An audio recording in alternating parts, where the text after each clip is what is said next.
E assim, não só Buenos Aires e Medellín pensaram nisso, como o MBL também pensou nisso. Eu posso falar de livro amarelo aqui, né? Ou tem alguma restrição? Então, nós no livro amarelo que a gente está organizando agora, o terceiro fascículo, o segundo fascículo ele já foi feito, ele vai chegar na casa de todo mundo, não sei se ainda chegou, mas o terceiro fascículo é que, para mim, a partir do terceiro fascículo que a coisa começa a ficar interessante, porque o terceiro fascículo já traz propostas, já traz ideias que a gente está maturando com os grupos de pesquisa. E um dos eixos do terceiro fascículo é justamente o eixo de desfavelização. A gente tem um eixo dedicado exclusivamente à ideia de o que fazer para desfavelizar. E uma orientação que eu passei para eles no início do trabalho é o seguinte, mais ou menos na linha do que o Pedro falou. As cidades brasileiras que têm a maior quantidade de favelas são cidades em que a topografia, não digo que exige, mas ela chama a favela. Então são cidades que têm muito morro, são cidades que têm muito espaço público que já foi tomado por casas. E é muito difícil imaginar, por exemplo, em Salvador ou no Rio de Janeiro, tirar as pessoas dali. Você não vai tirar as pessoas de onde elas estão. Você não vai construir não sei quantos conjuntos habitacionais, sabe-se lá em que lugar, e remover... Né, milhões de pessoas. E a gente já viu que isso dá errado. Não, isso é impossível. Eu acho isso impossível. É só ver o filme, Cidade de Deus. Exato. A Cidade de Deus era isso. Você olha o plano, maravilhoso, incrível, bairro planejado. Hoje, não dá para fazer. Não dá para fazer. Então, qual foi a orientação que a gente passou para os grupos? A ideia de desfavelização é o seguinte, não é tirar as pessoas de onde elas estão. É tirar a favela da favela. O que é isso? É desconceitualizar a noção de favela. O que é a favela? A favela é um lugar precário, onde não existe segurança pública a contento, onde não existem condições urbanísticas para uma vida boa, uma vida saudável, e onde as pessoas não têm os títulos de propriedade, dado que elas são invasoras, as famílias delas invadiram há muito tempo, elas vão passando aqueles, entre aspas, títulos, que não são títulos formais, informalmente, de geração em geração. É isso que é a favela. Portanto, se a gente conseguir estabelecer regulação fundiária, um programa de regulação fundiária, um programa de segurança pública, um programa de vida econômica e melhorar as condições de vida das pessoas, as condições urbanísticas, isso significa que a gente venceu a favela dentro da favela. Então, o grupo de desfavelização está montando um texto... eu quero estar nesse grupo, hein? O texto já está feito. Eles vão mandar esse texto hoje. Mas relaxe, porque depois dessa fase do terceiro fascículo, que ainda é uma fase de rascunho, eu vou bolar um meio de integrar a pesquisa do livro amarelo com os porta-vozes, com as candidaturas, com os projetos de lei, etc. Porque hoje ainda as coisas estão correndo muito em paralelo. Então, tá rolando o livro amarelo, mas meio que ninguém sabe o que está acontecendo, quais são as ideias que estão sendo ali ventiladas. Está uma coisa um pouco apartada do resto das operações do MBL. Mas eu não acho que seja um bom modelo. Eu acho que a gente tem que aproximar tudo e ver meios de integrar. Só que a ideia é essa. Então, eles estão pensando justamente um meio de vencer a favela através dessas 4 coisas. Levar segurança, levar planejamento urbano, levar economia e levar regulação fundiária. Eu acho que se a gente tiver essas 4 coisas bem assentes, um planejamento assim com início, meio, fim, com previsões orçamentárias muito claras, com previsões claras a respeito de todas as partes do planejamento, bom, a gente aí tem um receituário. Sim. E esse receituário ele vai poder ser aplicado no futuro quando a gente tiver meios para aplicar. Agora, é o que vocês dois disseram e é uma realidade.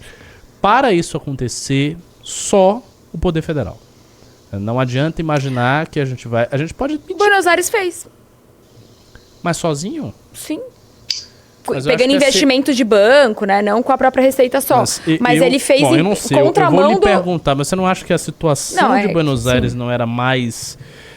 digamos, não sei se mais fácil, mas assim, o problema da favelização em Buenos Aires, pelo que você mesmo falou, é um problema muito mais localizado, muito menor. A gente imaginar, por exemplo, o Rio de Janeiro e Salvador, essa favela em específica, ela tem o mesmo número de habitantes que a Paraisópolis.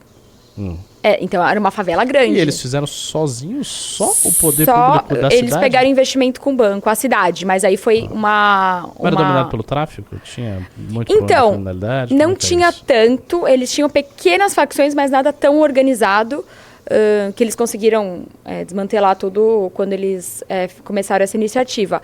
Mas foi uma iniciativa da cidade, pegando aporte, claro, de bancos internacionais, mas foi da cidade, porque o governo não, né, o governo federal, né, a esquerda romantiza, né, a favela. Então eles, né, parece que não querem desfavelizar. Então o governo da Prefeitura de Buenos Aires foi a contramão dos interesses federais e conseguiram. Por isso que me surpreendeu bastante, sabe? Porque, enfim, hoje em dia a gente tem, né, o Lula. Então, o que a cidade pode fazer se a cidade tiver? Mas aí tem que ter muita boa... Claro, eu acho que o caso do Rio de Janeiro, infelizmente, sozinho, acho que o Rio agora não consegue. Mas uma pergunta... porque tem essa questão, assim, é claro que a força econômica pesa muito, né? A gente vai pegar Buenos Aires... Buenos Aires tem metade da população da Argentina e boa parte da sua classe média e classe rica. Sim. Tem muito mérito Buenos Aires ter conseguido fazer isso, mas ela é realmente uma cidade que ela vai ter aí quase metade do PIB argentino. Sim.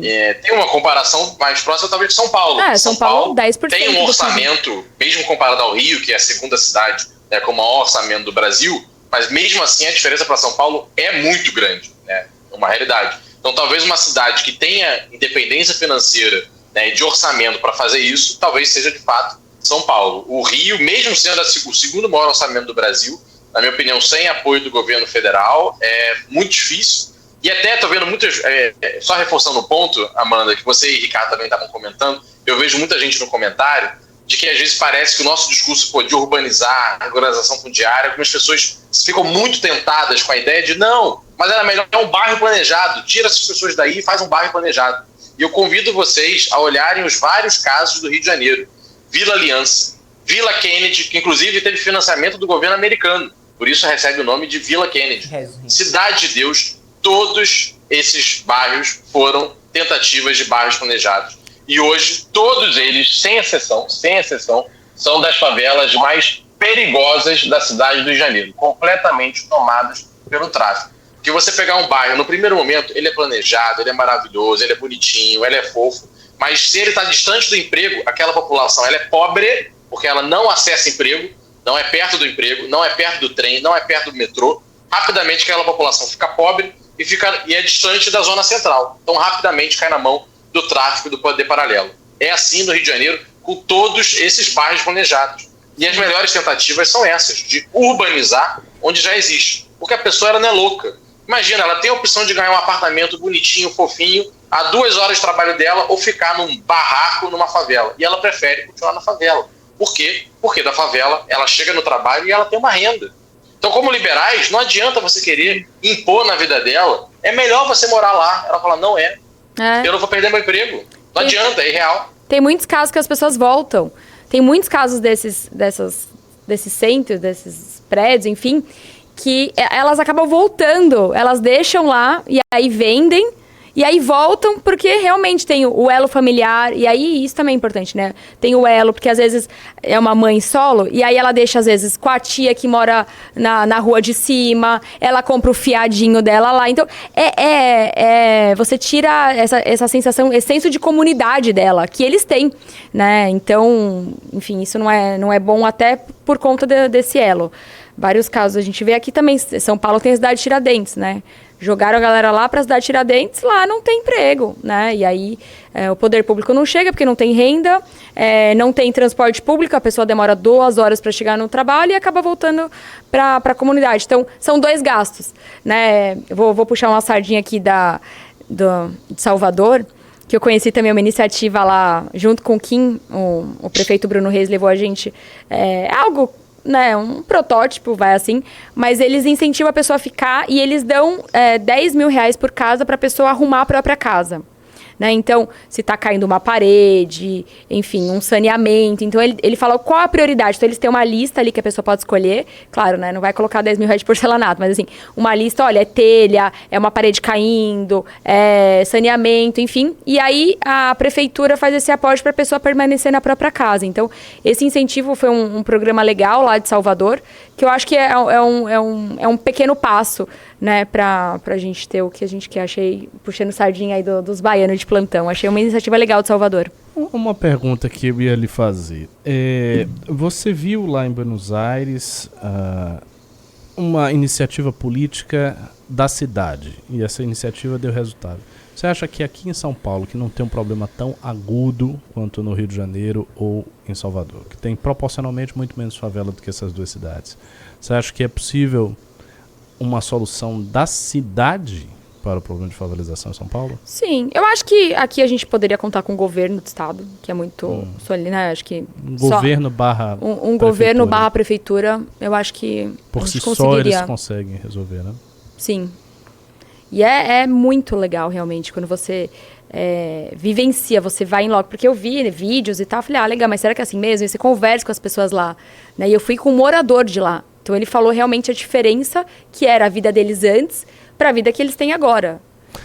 Aqui tem uma coisa interessante, né? Eles colocaram bases da GCM. O governo Tarcísio, você bem sabe, o governo Tarcísio tem interesse em prejudicar as operações do PCC, viu? Então, acho que é o primeiro governo de São Paulo que eu conheço que tem feito alguma coisa. E para desmantelar um PCC, tem que ir na comunidade, porque é lá que eles se escondem, é lá que eles fazem as vítimas, é lá que eles... Então, desmantelando uma favela, você consegue desmantelar toda uma organização. Então, é um dedo na ferida ali que tem que ser colocado. E comentar, tem modelos que, imagino, a atividade imobiliária hoje em São Paulo é muito forte, né? Qualquer pessoa que pousa ali em Congonhas vê a quantidade, né, de guindaste, prédio subindo, isso é muito evidente para todo mundo que está em São Paulo. E aí, pensando formas de você fazer isso com a iniciativa privada, além da prefeitura e do governo de São Paulo, os Estados Unidos e outros países têm alguns modelos muito interessantes. Um deles, por exemplo, depois que você desenvolve um setor, aquele setor vai depois pagar IPTU. Só que hoje a prefeitura de São Paulo não recebe esse IPTU, porque ali ninguém empreendeu, ninguém consegue empreender, né, porque é uma favela. O que algumas cidades do mundo fizeram? Você vai lá, faz uma intervenção, retoma aquele território, paga um aluguel temporário para as pessoas, fala, olha, eu preciso do seu terreno, você vai ficar aqui perto, toma esse aluguel temporário. A iniciativa privada constrói muito mais alto do que poderia antes, então ela ganha terreno, dá apartamentos pequenos, simples para essas pessoas, mas bem melhor do que elas tinham hoje, só que ela consegue, digamos, fazer 300 apartamentos, só que numa área onde moravam 100 famílias. Então essas 100 famílias ganham apartamentos e sobram 200, que ela vende. E aí esses apartamentos dos 200 que ela já vende no ticket um pouco maior, de uma classe média baixa, né, que paga IPTU. Só que ao invés de pagar IPTU para a prefeitura, ele paga IPTU para um fundo que investiu nisso. Os Estados Unidos faz muito isso. Então, olha, faz aí, empreende aí, me prova o quanto você investiu, o IPTU durante 40 anos, 50 anos dessa região é seu, porque hoje eu não ganho nada, é uma região ocupada, uma região deixada de lado. Você pode começar a discutir esses modelos de inversão do IPTU. Você antecipa o IPTU, que hoje não existe, para financiar a obra, né, e para a prefeitura é jogo, para o investidor privado também. É um modelo bem bacana. Um modelo sustentável, né?